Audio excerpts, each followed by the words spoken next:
Hello everyone, स्वागत है आप सभी का टारगेट यूके पीएससी के डेली न्यूज़ एनालिसिस में। आज है 3 जनवरी और आज के जो विशेष इंपॉर्टेंट न्यूज़ हैं उन न्यूज़ों को देखते हैं। तो उन न्यूज़ों में जो सबसे इम्पॉर्टेंट न्यूज़ है, पहाड़ में संघर्ष की एक गाथा, अलकनंदा सुत। तो ये एक बुक है, ठीक है।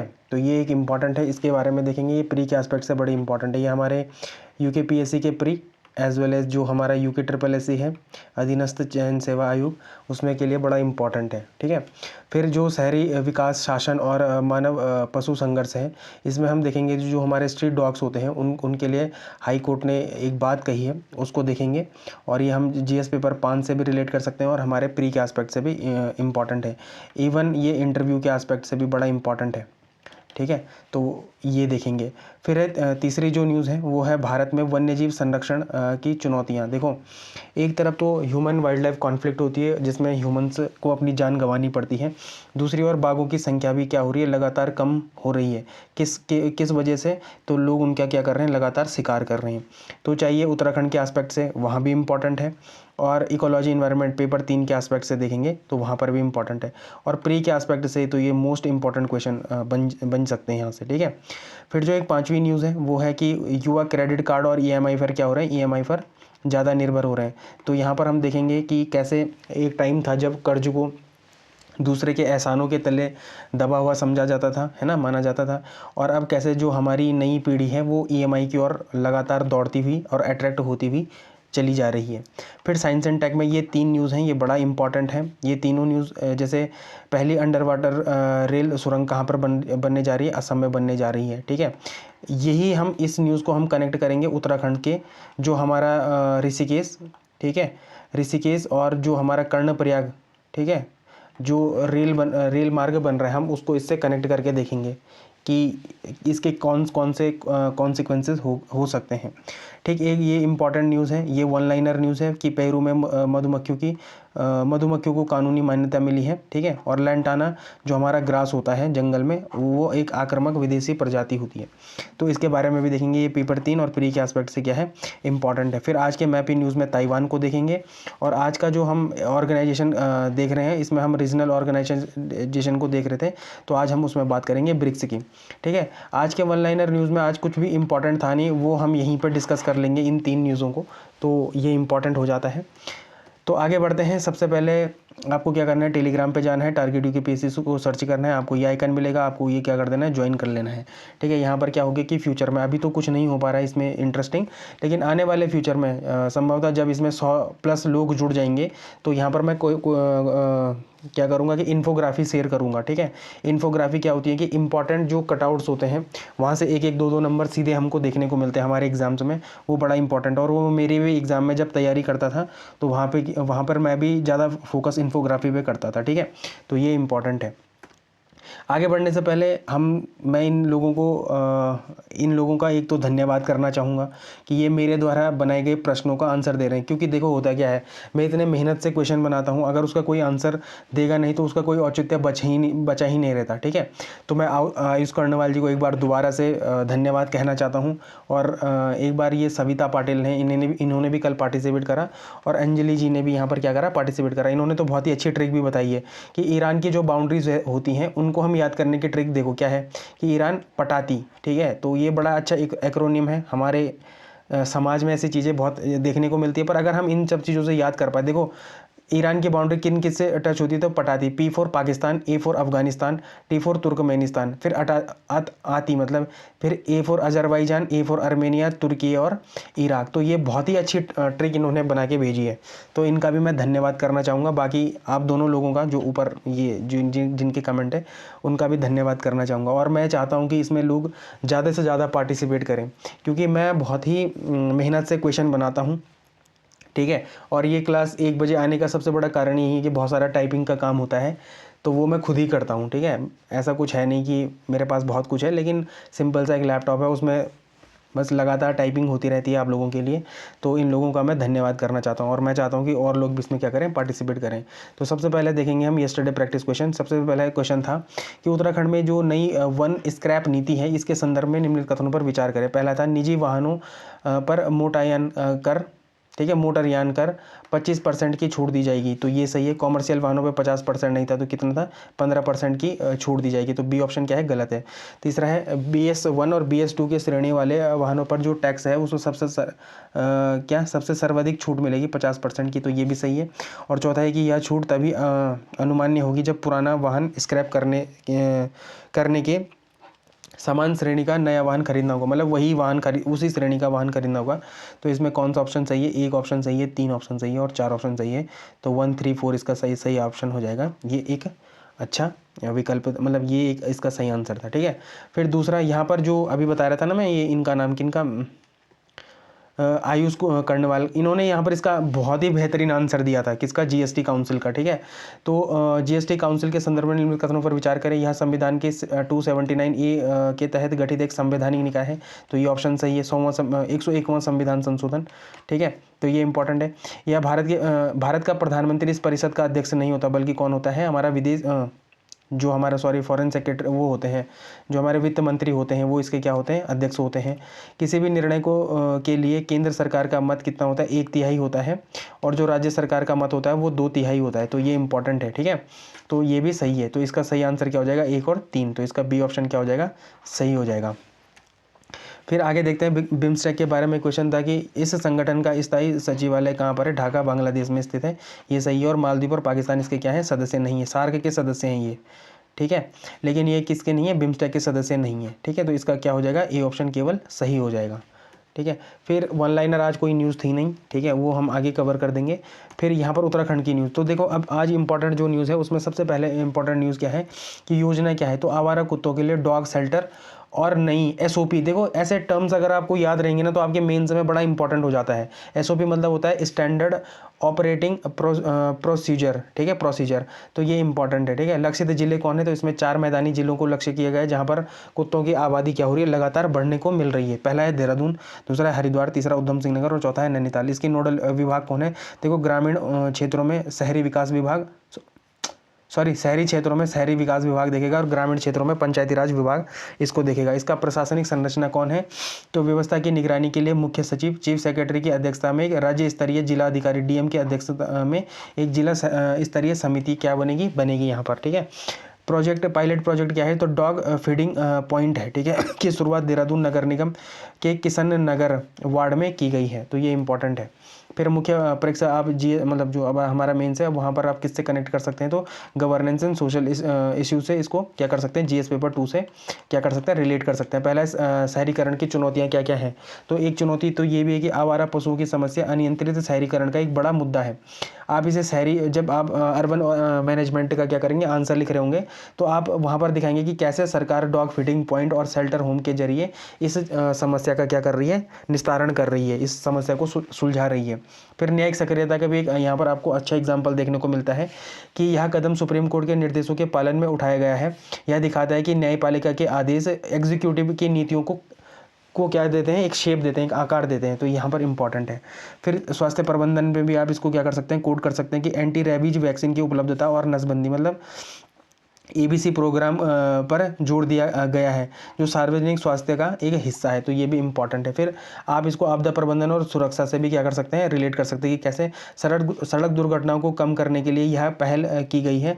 राजमार्गों और एक्सप्रेसवे पर गश्ती दल मतलब पेट्रोल टीम तैनात करने की बात कही गई है ताकि पशुओं की आवाजाही को क्या करा जाए, रोका जाए, तो ठीक है। तो ये इंपॉर्टेंट एक वो है क्या टॉपिक है, ठीक है, क्योंकि ये आपके इंटरव्यू में बहुत क्वेश्चन पूछे जाते हैं कि भाई ऐसे दुर्घटनाएं हमको बहुत देखने को मिलती हैं सड़क दुर्घटनाओं में, जैसे जो आवारा कुत्ते होते हैं या आवारा जो सांड होते हैं या जो लोगों ने छोड़ चुके होते हैं, जो आवारा तरीके से घूम रहे होते हैं, वो क्या करते हैं, लगातार इन दुर्घटनाओं का खुद भी शिकार बनते हैं और दूसरों को भी इसमें क्या करते हैं, अपने साथ शिकार बनाते हैं, तो ये बड़ा इंपॉर्टेंट है। तो जब आप कुछ यहाँ पर शब्दावली हैं जो आप आंसर राइटिंग में यूज़ कर सकते हैं, जैसे क्या SOP तो स्टैंडर्ड ऑपरेटिंग प्रोसीजर आवारा पशुओं के लिए होती है। फिर ABC प्रोग्राम क्या होता है, एनिमल बर्थ कंट्रोल बोलते हैं। ABC प्रोग्राम का फुल फॉर्म क्या है, एनिमल बर्थ कंट्रोल। आप इस ऐसे शब्दावली को क्या करो, याद रखो, ठीक है। ऐसे में क्या होगा कि आपके आंसर से क्या होंगे, इंप्रूव होंगे। फिर मैन एनिमल जो ये है कोएग्जिस्टेंस है ना, तो डॉग फीडिंग पॉइंट का एक अच्छा उदाहरण है। और हेल्पलाइन एंड पोर्टल, तो जो 24 घंटे यहाँ पर क्या करेंगे, हेल्पलाइन और मतलब हेल्प क्या करवा पाएंगे, प्रोवाइड करवा पाएंगे।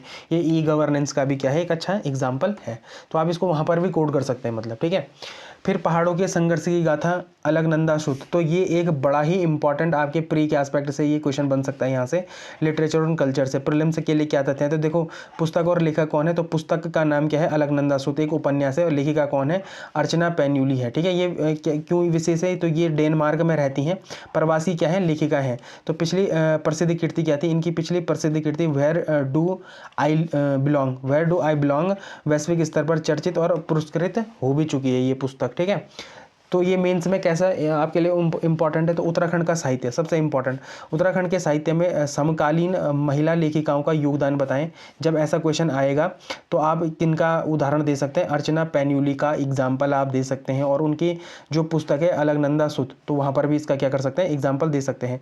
फिर प्रवासी उत्तराखंडियों का क्या योगदान है, तो यह दिखाता है कि कैसे 7 समंदर पार रहकर भी प्रवासी अपनी मिट्टी और सांस्कृतिक चेतना को साहित्य के माध्यम से जीवित रख रहे हैं। तो आप जब आंसर लिख रहे होंगे ना, तो रोल ऑफ डायस्पोरा जब आप इसको क्या करेंगे, कोड करेंगे, तो आप ऐसे एग्जाम्पल को वहाँ पर क्या कर सकते हैं, कोड कर सकते हैं। फिर पहाड़ी जीवन का चित्रण कैसा है, तो जो हमारे पूर्व डीआईजी हैं अनिल रतूड़ी जी ने इस पुस्तक को पहाड़ी जीवन और संघर्षों का सजीव इंसाइक्लोपीडिया कहा है। इस कोड को आप कहाँ पर यूज़ कर सकते हैं, जब आप क्या करेंगे, उत्तराखंड की संस्कृति पर निबंध लिखते टाइम आप ऐसे कोड्स का क्या कर सकते हैं, इस्तेमाल कर सकते हैं, जैसे ये वाला है, ठीक है। यहाँ पर मैं क्या कर लेता हूँ, इसको बॉक्स के अंदर बंद कर लेता हूँ, ठीक। तो ये इंपॉर्टेंट है। फिर आपके लिए ये क्या है, एमसीक्यू है, आपको क्या करना है, इसका आंसर कमेंट सेक्शन में देना है। फिर एक ये न्यूज़ है, बड़ा इंपॉर्टेंट है, भारत में वन्यजीव संरक्षण की क्या चुनौतियां हैं। तो प्रीलिम्स में कैसे क्वेश्चन आ सकते हैं, देखो NTCA national tiger conservation authority और WPSI wildlife protection society of India, ठीक है, इन्होंने क्या बोला है। पहले तो ये कैसा निकाय है, तो एक क्या है, एक स्टैचुरी बॉडी है, ठीक है। किसके अंदर है, तो पर्यावरण वन और जलवायु परिवर्तन मंत्रालय के तहत क्या है, एक वैधानिक निकाय है ये, ठीक है। तो ये इंपॉर्टेंट है। इसमें क्या बताया गया कि सर्वाधिक बाघों की मौत कहाँ पर हुई है, तो एमपी में हुई है। तो आप इसको तो लिख लो कहीं पर, आप इसको नोट करके रख लो कि ये क्वेश्चन सीधे सीधे पेपर में आ सकता है कि हाल ही में एक रिपोर्ट एनटीसीए और डब्ल्यूपीएसआई ने निकाली है या रिलीज करी है, तो उसमें सबसे ज़्यादा बाघों की मौत कौन से राज्य में हुई है, तो एमपी में हुई है, ठीक है। कितनी मौतें हुई हैं, तो 55 मौतें हुई हैं।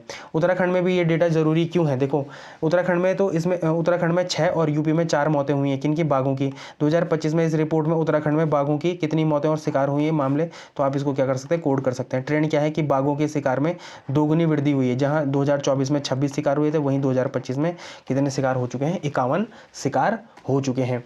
तो जब आप मेंस में इसका आंसर लिख रहे होंगे तो कहां पर इसको कोड करेंगे, तो जीएस पेपर 1 और जीएस पेपर 3 के साथ, ठीक है। आप इसको सीधे सीधे कोड कर सकते हैं। और जब एनालिटिकल आंसर लिखने के लिए, केस स्टडी लिखने के लिए जब आप एग्जाम्पल का यूज़ करेंगे, तो आप इसका क्या कर सकते हैं, एग्जाम्पल कोड कर सकते हैं। विषय क्या, जैसे challenges to wild life conservation in India, तो भारत में वन्यजीव संरक्षण की क्या चुनौतियां हैं, और प्रोजेक्ट टाइगर की सफलता और विफलता पे जब आप आंसर लिख रहे होंगे, तो आप आर्ग्यूमेंट में क्या तर्क दे सकते हैं। देखो आप तर्क दे सकते हैं कि तमाम सरकारी प्रयासों के बावजूद संगठित शिकार नेटवर्क, जो ऑर्गेनाइज्ड पोचिंग नेटवर्क है, वो अभी भी क्या है, सक्रिय है। वो लगातार क्या कर रहा है, वन्य जीवों को हानि पहुंचा रहा है। ये प्रोजेक्ट टाइगर में नहीं, ये प्रोजेक्ट एलिफेंट में भी आएगा, ये प्रोजेक्ट क्या बोलते हैं, टाइगर में आ ही चुका है, एलिफेंट में भी आ ही चुका है, प्रोजेक्ट चीता होगा।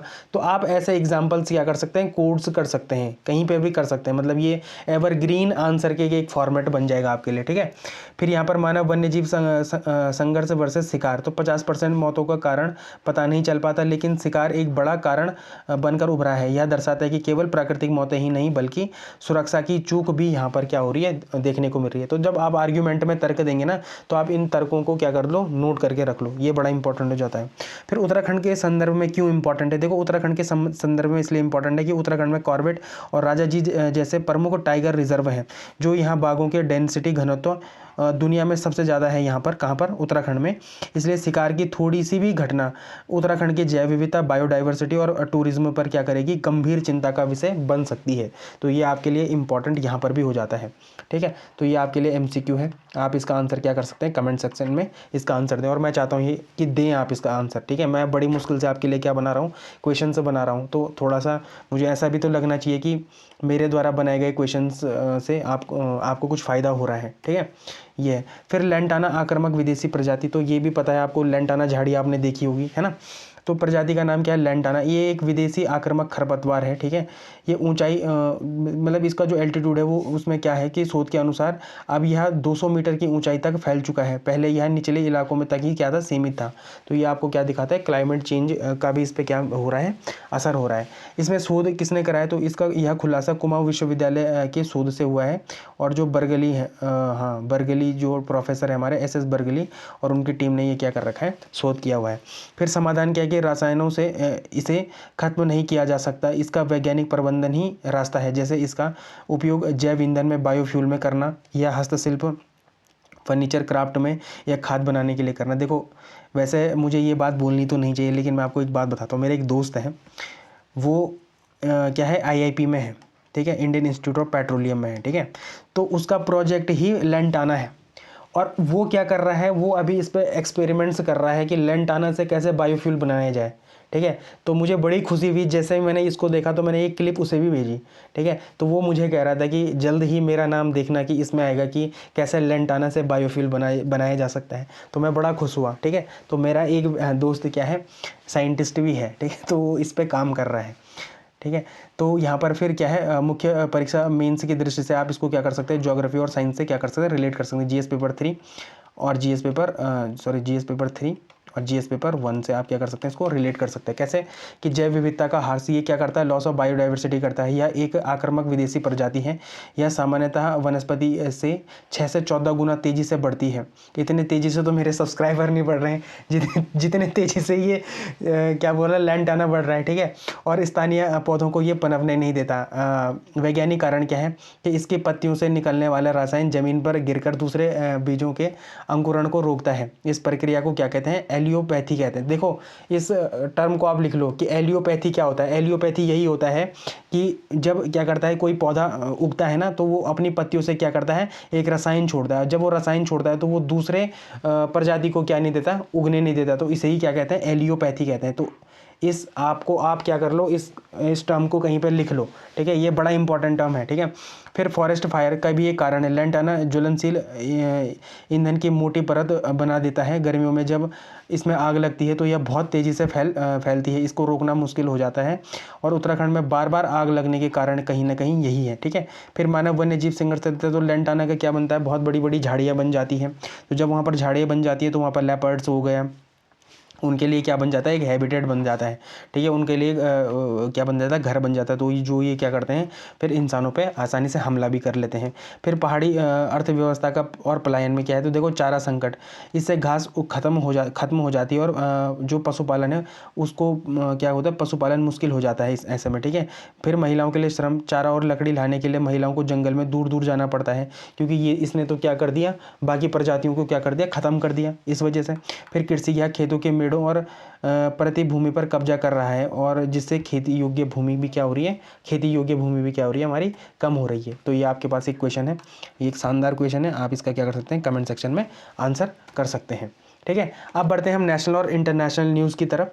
तो यहाँ पर सबसे इम्पॉर्टेंट क्या है कि उपभोक्ता अदालतें प्रभावी ढंग से काम नहीं कर पा रही हैं, ठीक है।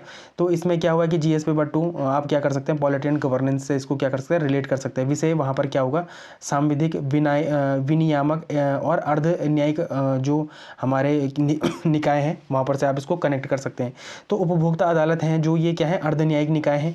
ये संस्थाएं प्रभावी ढंग से काम क्यों नहीं कर पा रही हैं, तो इसको देखते हैं क्यों नहीं कर पा रही हैं। तो समस्याएं क्या हैं, संसाधनों की कमी है, ठीक है। पद क्या है यहाँ पर, खाली हैं।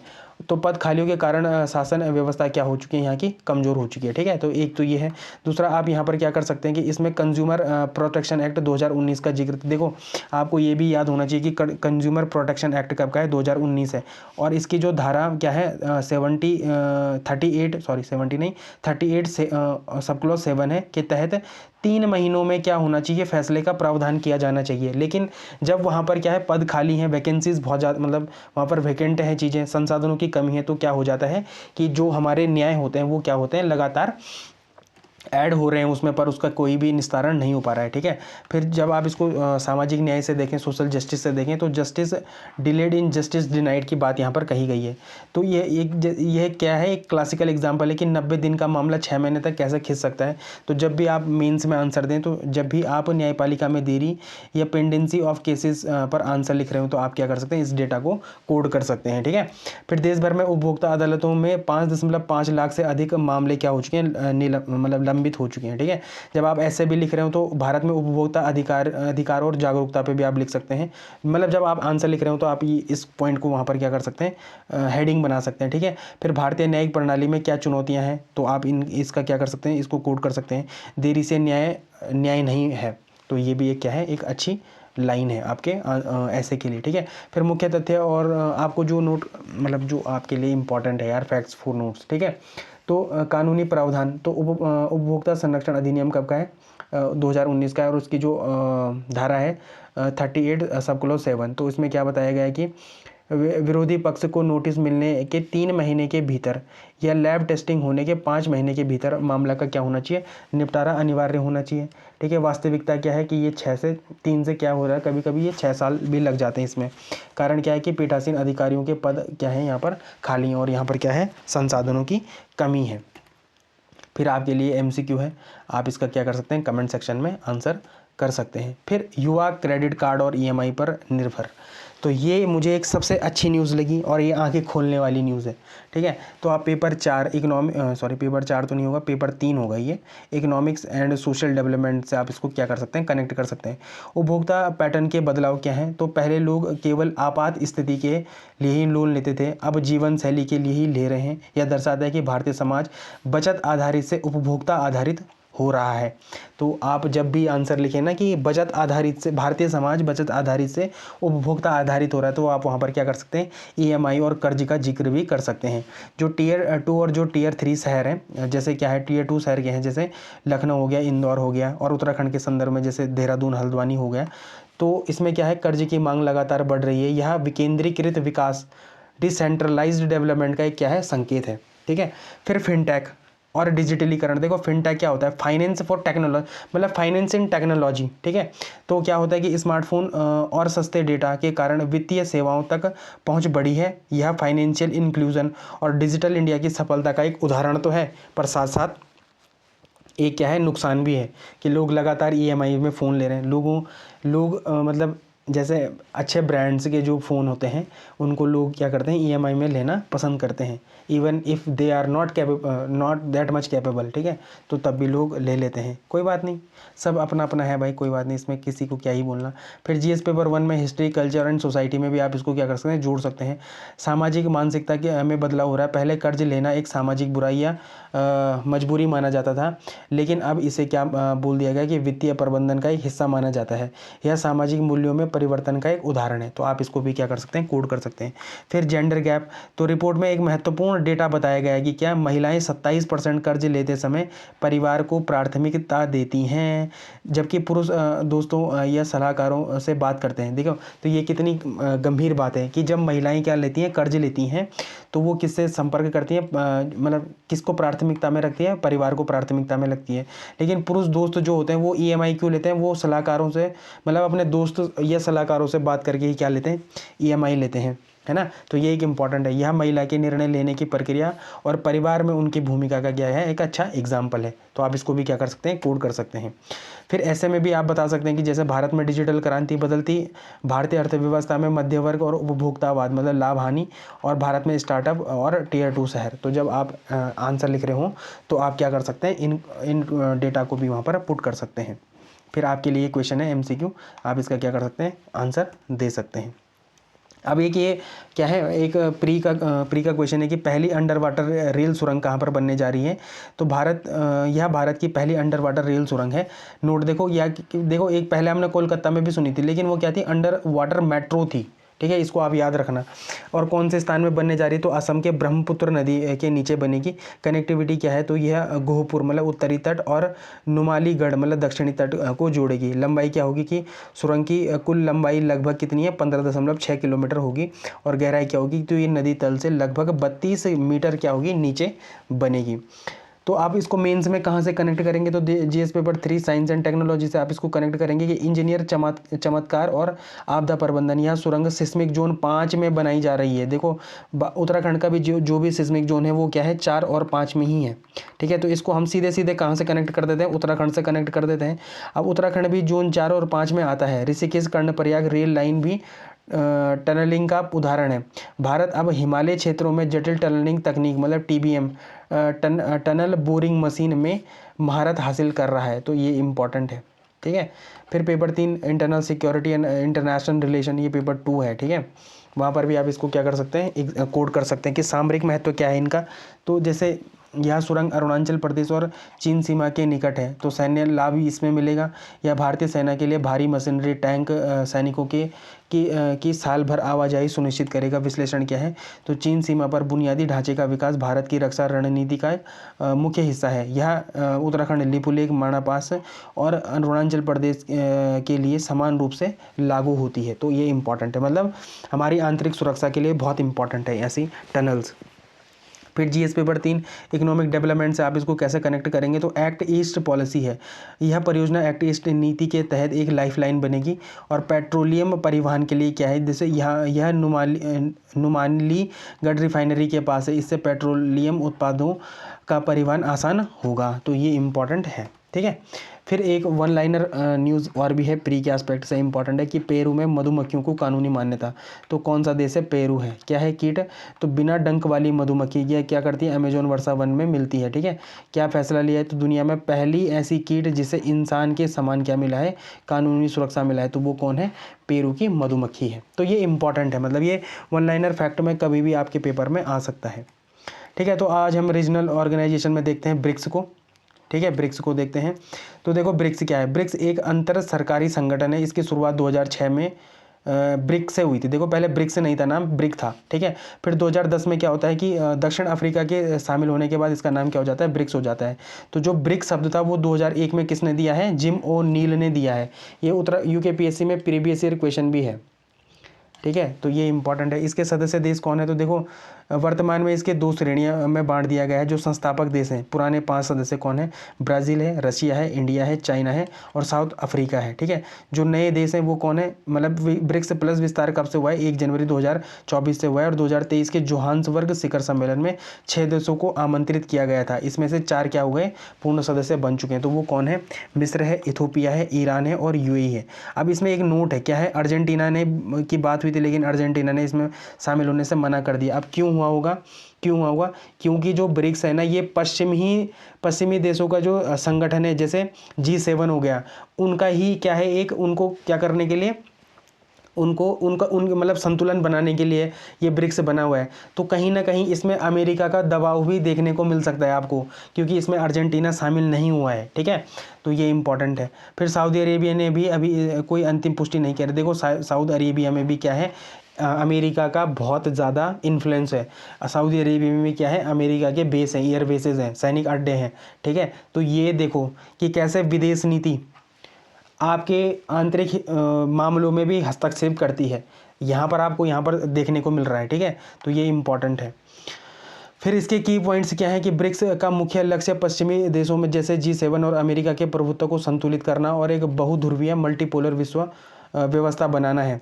फिर आर्थिक सहयोग क्या है कि सदस्य देशों के बीच व्यापार बढ़ाना और आपसी मुद्राओं में व्यापार करना ताकि डॉलर पर निर्भरता कम हो सके। आपको पता है ना कि एक ब्रिक्स करेंसी भी बनने जा रही है, तो वो भी इम्पॉर्टेंट है। ठीक है, फिर विकास क्या है, विकासशील देशों के हितों की रक्षा करना और राजनीतिक प्रभाव क्या है इसमें, तो UN और IMF जैसी संस्थाओं में सुधार की मांग करना, ये भी है। ठीक है, इसका ब्रिक्स का एक बैंक भी है, उसका नाम है न्यू डेवलपमेंट बैंक। तो ब्रिक्स की सबसे बड़ी सफलता न्यू डेवलपमेंट बैंक है, NDB की स्थापना है। ये कब बनी थी, तो 2014 में फोर्टोलेजा घोषणा के तहत ये बना था। कौन, न्यू डेवलपमेंट बैंक, NDB। इसका मुख्यालय कहाँ है, तो संघाई चीन में है। और इसका उद्देश्य क्या है, सदस्य देशों में बुनियादी ढांचे, इंफ्रास्ट्रक्चर और सतत विकास परियोजनाओं के लिए लोन देना। ठीक है, भारत के लिए कैसा महत्व, तो पहला ऊर्जा सुरक्षा, रूस और ईरान जैसे तेल उत्पादक देशों के साथ नज़दीकी भारत की ऊर्जा ज़रूरतों के लिए महत्वपूर्ण है। ठीक है। ग्लोबल साउथ की आवाज़, भारत खुद को विकासशील देशों का नेता मानता है और ब्रिक्स इसके लिए एक बड़ा मंच है। ठीक है। संतुलन, या भारत और अमेरिका और रूस चीन के बीच संतुलन बनाने में क्या करता है, मदद करता है। फिर आतंकवाद, भारत इस मंच का उपयोग सीमा पार आतंकवाद के मुद्दे को उठाने के लिए करता है, लेकिन कई बार वो क्या हो जाता है, वो रिपेल कर जाता है। ठीक है, उल्टा भी पड़ जाता है, क्योंकि चाइना क्या है इसमें पाकिस्तान की हेल्प करता है। ठीक है। फिर एक जो इस टाइम का सम्मेलन हुआ था, तो 17वीं ब्रिक्स शिखर सम्मेलन का जो 6 से 7 जुलाई 2025 को कहाँ हुई थी, ब्राज़ील के रियो डी जेनेरो में आयोजित हुई थी। इसमें समावेशी शासन के लिए वैश्विक दक्षिण के सहयोग को मजबूत करने पर ध्यान केंद्रित किया गया। इसमें AI शासन, जलवायु और वैश्विक सुरक्षा सुधार जैसे विषय शामिल थे। ठीक है। फिर ब्राज़ील ने मेज़बानी की और 2026 के लिए इसकी अध्यक्षता किसको दे दी, तो भारत को दे दी। तो 2026 का जो ब्रिक्स सम्मेलन होगा वो कहाँ पर होगा, तो वो भारत में होगा। ठीक है। फिर मैप इन न्यूज़ में देख देते हैं, आज क्या देखेंगे, ताइवान को देखेंगे। ठीक है। ये खबर में क्यों है, तो क्यों है कि अभी चाइना ने क्या करा है कि इसके आसपास क्या एक सैन्य अभ्यास किया है, जिस सैन्य अभ्यास का नाम क्या है, जस्टिस मिशन 2025। ये हम 1 तारीख की न्यूज़ में कवर कर चुके हैं। ठीक है, 1 जनवरी की तारीख, मतलब 1 जनवरी को हम इसको कवर कर चुके हैं। तो इसमें क्या है कि अमेरिकी हथियार समझौता, अमेरिका द्वारा ताइवान को रक्षा प्रणालियों की बिक्री को मंजूरी देने के कारण क्षेत्र में तनाव बढ़ रहा है। भूकंप, मतलब ये रिंग ऑफ फायर में भी क्या होता है, आता है, तो यहाँ पर लगातार क्या देखने को मिलते हैं, भूकंप देखने को मिलते हैं। तो भौगोलिक स्थिति क्या है, तो इसकी वेस्ट जो सीमा है वो ताइवान स्ट्रीट से यहाँ पर देखने को मिलती है, और इसी मतलब ताइवान स्ट्रीट ही क्या करता है, चाइना और ताइवान को क्या करता है, अलग करता है। इसके उत्तर में क्या है, तो पूर्वी चाइना सी है। ठीक है, इसके उत्तर में क्या है, तो पूर्वी चाइना सी है।